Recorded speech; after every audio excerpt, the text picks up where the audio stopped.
فمن اتقى وأصلح فلا خوف عليهم ولا هم يحزنون. Will you be mad at me if I give you the answer? Huh? Will you promise me that I will leave safely from here? Okay. All right. Quran teaches us that Jews and Christians distorted the concept of God, even though they are talking about the same God whom we worship, but the concept got distorted. Let's talk about Jews, and I'm going to have you complete the sentence. God created the heavens and the earth in 6 days, and He did what in the seventh day? Astaghfirullah. Oh Allah, forgive me. I didn't hear that. As a Muslim, I can't hear that. Rested? God rests, that means He got tired. No, God is not like that. God doesn't get tired. But we read in the Old Testament that God was tricked. The story of Esau and Jacob, of Isaiah, tricked. You can't trick God. You can't. God knows what you think about before you think about it. God knows who you are. He made you.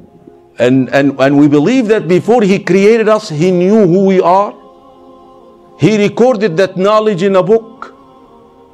And He created us. He can, so, to say the least. And we read the extension of the Torah that God actually, we read, and listen, and this is from their own literature. That's what I do, theology. That's what I do for a living, theology. I teach theology. And I do comparative religion sometimes. In the Jewish literature, we read texts that God actually cries at night because He's regretting our creation, that He created something that He cannot control anymore.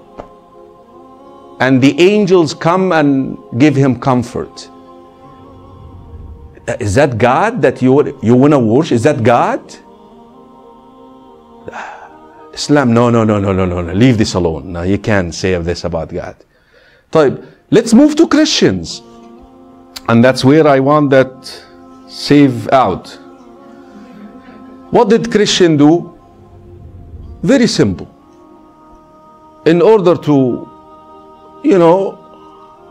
come out of sin, they brought God down from His throne into the flesh, and they crucified Him for my sins. Just think about it. You bring God down from His throne, He's up there. And all of you, I know all of you know God up there. He's on His throne up there. That's why you look up always. That's why when you hear these soccer players or football players, they score a goal. It's built in. So you bring Him down from the throne, you nail Him to the cross. I understand that you guys believe that, and I'm in no way I'm trying to be mean here, and I shouldn't. For my sins. What is that? Why would you need to do that? We learn from the Old Testament that people sinned before us, before Christianity, before Jesus, the time of Jesus, and they repented, and they asked for repentance. And God accepted their repentance, and He given them a second chance. Why would God need to do that? Again, I have a very famous, I don't know how famous, I mean it's all 40,000 views on YouTube. I don't know if you want to call this famous, but for a guy like me, with a Christian priest. And I love the man, I respect him. In his church, was about the divinity of Jesus.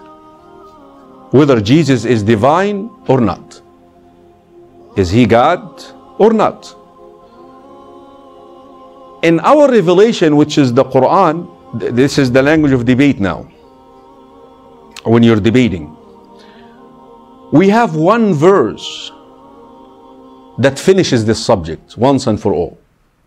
What verse? ما المسيح ابن مريم, indeed the Messiah, Jesus, the son of Mary, the son of Maryam, is a messenger who came in chain of messengers. He's a messenger of God. And his mother is a truthful woman. Here is what I'm looking for. They used to eat food. They used to eat. Do you believe God eats? Why do you eat? Come on, why do you eat? Because what? You will starve to death. So God needs to eat?